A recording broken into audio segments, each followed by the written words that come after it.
Dear students, welcome to Learning Continues. Hope you are doing well. So today I shall start a new topic from your chapter 4, that is heat and temperature, and today's topic is method of heat transfer. We know that heat transfer from an object to another object. The heat transfer from a hot object towards the cold object or normal objects. That is, the flow of heat is from a hot object to a normal object or a less hot object. So there are mainly three methods are there by which heat transfer. The first one is conduction, second one is convection, and third one is radiation. Okay, now start with conduction. So conduction, the flow of heat from one body to another when the two bodies are in contact with each other. In conduction, the body, two rules are there. The body, the two objects should be in contact. The two objects should be in contact, and another sorry, and another rules is that the two objects the two objects have not the same temperature. The two objects have not in same temperature. That is, an object should be higher than, or the temperature of an object should be higher than the opposite or the other objects. So conduction, in this process, the conduction means to transfer the heat from one object to another object. If we consider an example, then we have seen that the iron piece, or suppose you can take an example from your kitchen, that is saucepan. We have seen saucepan has a handle of, if a saucepan has the steel, the handle of the saucepan has a steel, then after some time, if you catch the handle, then the heat will comes up in our hand. That is, we feel heat or hotness in our hand. The saucepan has more heat than our hand. So the heat from saucepan to our hand is transferred, and the method by which is transferred is known as conduction. Okay. In conduction, we have seen the two words are there. First one is conductor and another is insulator. So now question is, what is conductor? So conductor means the process by which heat or energy can transfer from one body to another body, or the objects by which heat transfer from one to another body is known as conductor. We can take examples like silver, then heating rods, then electric wires. These are the examples of conductor. That is, by these objects, heat can transfer from one to another, one object to another, or one place to another place. This is known as conductor. Conductor means the objects by which heat or energy can transfer from one place to another is known as conductor. Another term is insulator. Insulator is the opposite terms of conductor. That is, insulator means the object by which heat cannot travel, heat cannot go, is known as insulator. As an example, we can take plastics, glass, and then bakelite. These are the examples of insulator. Bakelite is a substance which is used to make the utensils handles or saucepan handles.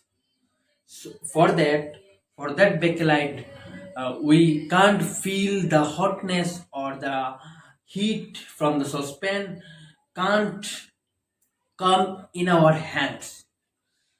And if the handle of the saucepan is not made by an insulator, that is made by a conductor, then the heat will transfer from this saucepan to our hand. Okay, now come to the point, convection. What is convection? Heat transfer by actual movement of molecules of the substance is known as convection. Actually, the convection occurred in liquid and gases. It is not occurred in solid substance. Convection is occurred in solid substance, but convection is not occurred in solid substance.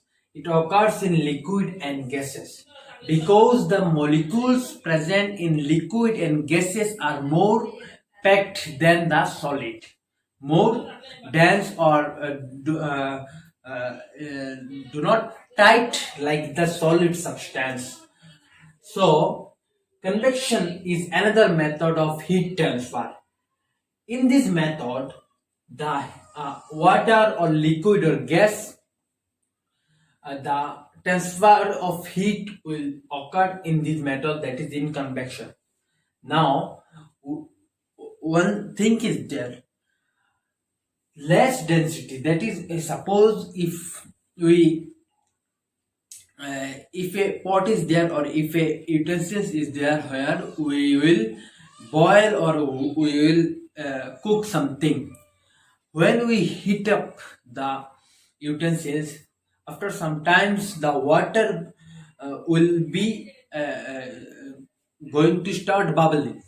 It is because the molecule present in the water goes up by the heat, for the heat or by the heat. That is, the water which is less dense will, which is less dense or less density will rise up.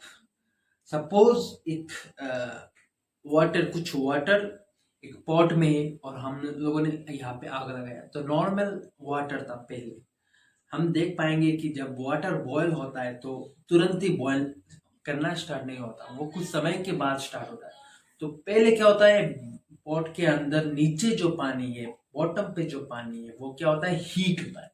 Heat होने के कारण यहाँ पे less density यानी कि उसका वजन जो है वो कम हो जाता है, एक्सपेंशन होता है। एक्सपेंशन होने के कारण वो ऊपर आता है, और सरफेस पे जो वाटर है वो क्या होता है, उस पे क्या है, डेंसिटी जो है वो काफी ज्यादा होता है, वो ऊपर रहता है। और जब ये लेस डेंसिटी वाला पानी जो है वो ऊपर आने लगता है, तो ये ऊपर जो था, मतलब ठंडा जो पानी था, वो क्या होता है, नीचे आने लगता है। यानी कि राइज होने के कारण, एक नीचे से आने के कारण वहां पे नीचे आता है। वो ऊपर वाला क्या पानी जो है, सरफेस पे जो पानी था वो नीचे आएगा। और इस पोजीशन पे क्या होता है, हीट जो है वो क्या होता है, सर्कुलेट होता है। हीट जो है वो नीचे से होके ऊपर आता है, और ऊपर जो ठंडा पानी था वो नीचे चला जाता है फिर से। और ये कंटिन्यूअस साइकिल होता रहता है, और उसी कंटिन्यूअस साइकिल पे क्या होता है, हीट ट्रांसफर होता है। तो ये होता है कन्वेक्शन। अब कन्वेक्शन पे two terms are there, one is sea breeze and land breeze. Now what is sea breeze and land breeze? हम जानते हैं कि जो हीट हो जाता है, जो एयर हीट हो जाता है और गर्मी ज्यादा है या वार्म होता है, वो क्या होता है, ऊपर आने लगता है। जैसे हम लोगों ने अभी देखा है, कन्वेक्शन में पानी जो है वो हीट होने के कारण ऊपर चला जाता है, और ऊपर वाला जो ठंडा पानी था वो नीचे आ जाता है। सेम उसी तरह यहाँ पे सी ब्रीज एंड लैंड ब्रीज जो है, वहां पे हम देखेंगे क्या। सी ब्रीज जो है वो होता है during day time, and land bridge जो होता है वो होता है ड्यूरिंग नाइट। अब ये कैसे होता है? सी ब्रीज हम पहले समझेंगे। सी ब्रीज यानी कि during day time. During day time क्या होता है, नदी या सी के आसपास जो इलाका है, जो लैंड है, वो क्या होता है, सन रे होने के कारण, सनलाइट होने के कारण वो हीट होता है। और सैंड या सॉइल जो है वो पानी से ज्यादा हीट होता है, पानी से ज्यादा हीट होता है, तुरंत हीट होता है सैंड जो है। अब हीट होने के कारण क्या होता है, सरफेस लैंड के सपोज यहाँ पे, सपोज ये लैंड है और यहाँ पे है वाटर, तो क्या होगा, लैंड पे जो है वो यहाँ पे जो सरफेस पे जो एयर है वो हीट हो जाएगा। और हीट होने के कारण क्या होता है, वो ऊपर ऊपर राइज हो जाता है, ऊपर चढ़ता है। ऊपर चढ़ने के कारण यहाँ पे जो स्पेस है वो क्या होता है, वो क्या होता है, ऊपर चढ़ने के कारण यहाँ पे जो है वो क्या होता है कि लैंड में जो खाली स्पेस है वो इस वाटर बॉडी पे, जो वाटर बॉडी पे जो एयर है, ये सरफेस पे जो एयर है वो क्या होता है, ठंडा रहता है। ये इससे ठंडा ये रहता है। और वो उसी ठंडे जो है वो क्या होता है, नीचे रहता है। हम जानते हैं ठंडा लेस डेंसिटी रहता है ये एयर। और इस ये होने के कारण क्या होता है, ये नीचे आता है, ये जो खाली जगह था वहां पे आ जाता है। तो ये और लैंड से क्या होता है, वो एयर राइज होके ये इस तरफ जाता है, यानी कि वाटर की ओर चला जाता है, वाटर की ओर चला जाता है। और वाटर बॉडी से वो ठंडा, मतलब वाटर के ऊपर जो सरफेस पे जो एयर होगा वो ऑब्वियसली ठंडा, उसी ठंडे एयर, जब ये लैंड में से एयर जो है राइज होने के कारण, हीट होने के कारण वो ऊपर चढ़ता है और ये ऊपर से जाके यहाँ पे जाता है, मतलब एटमॉस्फेयर पे जाता है। अब ये वाटर बॉडी सरफेस पे जो एयर है वो ठंडा है, वो जब ये जाएगा तो यहाँ पे खाली स्पेस, और हम जानते हैं एयर जो है वो जो खाली स्पेस है वो तुरंत ही पकड़ लेता है या भर लेता है। तो उसी ये से क्या होगा, ये एयर जो है वो लैंड की ओर आएगा और हीट होने के कारण ये फिर से वाटर बॉडी पे जाएगा, मतलब वाटर के ऊपर जाएगा, ये एटमॉस्फेयर पे जाएगा। तो ये जो प्रोसेस है ये कंटिन्यूअस होता रहता है। अब क्या होता है, लैंड वाटर बॉडी से क्या होता है, लैंड की ओर वो एयर क्या होता है, आता है। यानी कि ये ठंडा एयर जो है, पानी साथ में है इसलिए क्या होगा, ये वाटर बॉडी के ऊपर जो एयर है वो ठंडा रहता है। लैंड बॉडी पे क्या होता है, वो गर्म रहता है। गर्म जो गर्म हो जाता है वो क्या होता है, ऊपर चढ़ता है। और जो नीचे रहता है वो यानी कि कूल एयर जो है वो नीचे रहता है। तो गर्म जब हो जाता है तो ये चला जाता है एटमॉस्फेयर पे, और तुरंत ही यहाँ से एयर जो है वो खाली जगह देख के यहाँ पे आके बैठ जाता है। और ये कंटिन्यूअसली ऐसे होता है। तो ये सी में से एयर क्या होता है, लैंड पे आता है, तो इसलिए इसको कहा गया है कि सी ब्रीज। ठीक है, now come to the point, land breeze. What is land breeze? Sea breeze का ठीक उल्टा, यानी कि ये नाइट, ड्यूरिंग नाइट होता है। और नाइट में क्या होता है, लैंड जो होता है, लैंड वो तुरंत क्विकली क्या होता है, ठंडा हो जाता है, क्विकली ठंडा हो जाता है। यानी कि दिन में सूरज रहने के कारण वो कंटिन्यूअसली क्या होता है, लैंड बॉडी पे जो है वो लैंड बॉडी पे जब लाइट ऑफ सन पड़ता है वो क्या होता है, गर्म होता है तुरंत, पानी से ज्यादा जल्दी ये गर्म हो जाता है। और ये जल्दी क्या होता है, ठंडा भी हो जाता है। ये जल्दी गर्म होता है और जल्दी ठंडा भी हो जाता है। तब ये जब शाम होता है और या रात होता है तो क्या होता है, लैंड ब्रीज जिसको कहते हैं, यानी कि ड्यूरिंग नाइट लैंड में जो यार पूरा दिन सनरे पड़ने के बाद वो जगह जो एरिया जो है वो हीट हो जाता है। और तुरंत ही वो जब सनरे नहीं होता तो वो क्या होता है, ठंडा भी हो जाता है। लेकिन वाटर बॉडी पूरा दिन हीट होने के कारण ये गर्म रहता है। लैंड बॉडी रात में जल्दी ठंडा हो जाता है और दिन में जल्दी गर्म हो जाता है। ठंडा होने के कारण क्या होता है, ठंडा होने के कारण यहाँ से, अब पहले यहाँ पे देखा था, अब यहाँ पे देखो, ये एरिया क्या है, गर्म, यानी कि वाटर बॉडी। वाटर बॉडी के सरफेस में जो एयर है वो गर्म है, वो तुरंत क्या होगा, ऊपर, यानी कि जो हीट होने के कारण क्या होता है, वो लेस डेंसिटी पकड़ लेता है, यानी कि कम वजनदार होता है और ये ऊपर चढ़ जाता है। अब वाटर बॉडी क्या है, यहाँ पे वाटर जो है वो हॉट है, यानी कि ड्यूरिंग नाइट हॉट वाटर जो है वहाँ उसके ऊपर जो एयर है वो क्या होगा, यहाँ पे वो गर्म हॉट होने के कारण वो ऊपर चढ़ता है। जैसे हम लोगों ने कन्वेक्शन पे देखा है, तो ऊपर चढ़ने के कारण क्या होता है, यहाँ पे खाली जगह हो जाता है, और उसी खाली जगह को भरने के लिए लैंड में से क्या होता है, लैंड में से एयर जाता है यहाँ पे, और ये वाटर बॉडी से जो एयर पास हुआ है वो एटमॉस्फेयर पे जाएगा, यानी कि वो लैंड पे भी आएगा। तो इस तरह ये सर्कल बनेगा, यानी कि ऐसे रोटेट होगा, ठीक है। तो ये देखो कि लैंड में से जो एयर वाटर की बॉडी या सी के ओर या नदी की ओर जाता है उसको कहा गया है लैंड ब्रिज। एंड पहले देखा था सी में से लैंड तक आ रहा है, इसलिए इसको कहा गया है sea bridge. Land bridge and sea bridge, I think clear. तो यहाँ पे एक ही फंडा है कि जो एयर डेंस है, कम वजनदार है, वो क्या होगा, हीट के कारण वो ऊपर चढ़ेगा। और अब ऊपर चढ़ने के बाद क्या होता है, नीचे जो खाली जगह है वो तुरंत बढ़ जाता है। बढ़ने के बाद वो एटमॉस्फेयर पे उसी जगह, अब एयर जहाँ पे खाली मिलेगा वहां पे चला जाएगा। ऊपर जो एयर था वो फिर से लैंड में जाएगा या सी पे जाएगा, जहाँ पे खाली मिलेगा वहां पे जाएगा। तो sea breeze and land breeze also.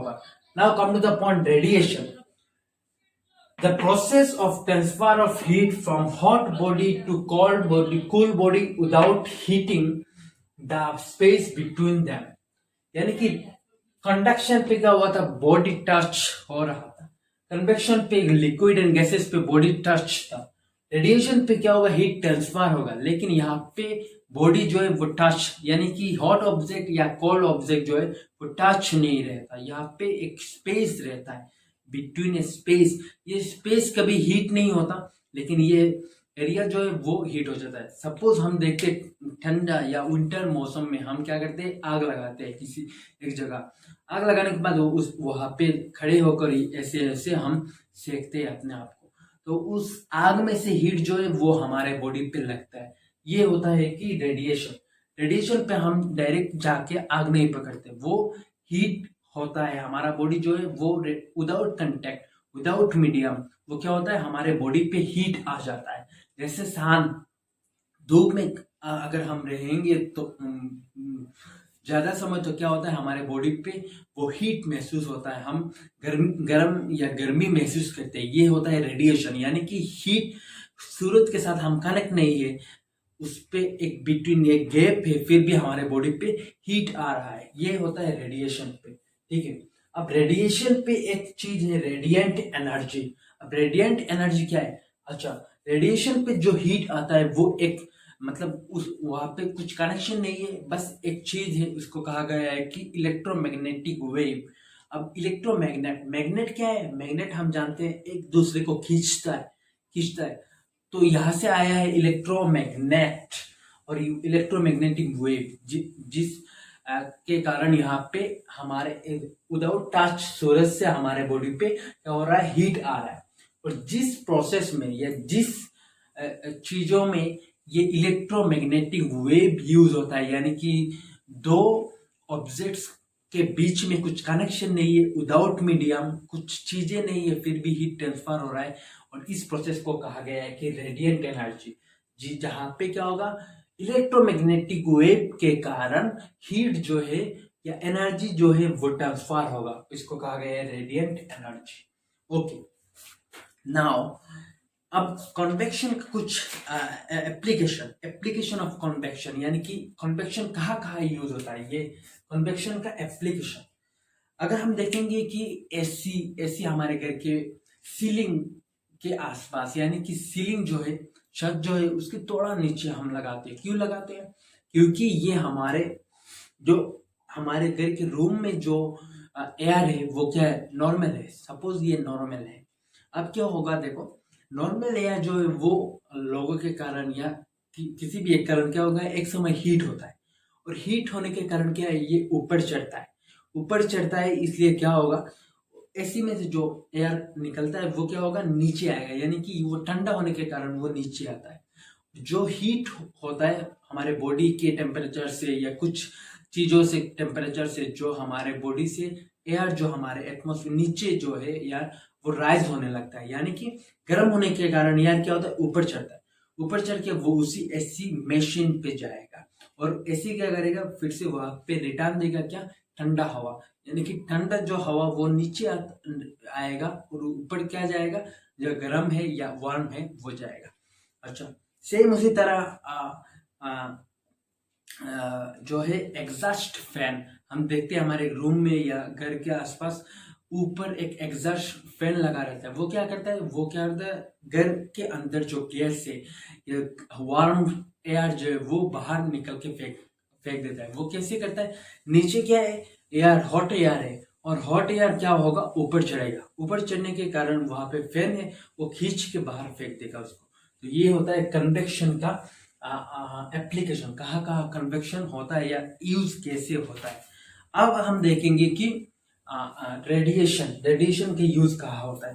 देखो, रेडिएशन के यूज क्या होता है, वहां पे मीडियम नहीं होता, ठीक है, वहां पे मीडियम, रेडिएशन पे क्या नहीं होता, मीडियम नहीं होता। तो यहाँ पे हम देखते हैं विंटर पे हम क्या करते हैं, डार्क कलर क्या होता है, डार्क कलर के जो क्लॉथ है वो पहनते हैं, डार्क कलर का ये फायदा ये है कि वो सूरज की रोशनी को खींचता है, एब्जॉर्ब करता है डार्क कलर। इसलिए लोग कहते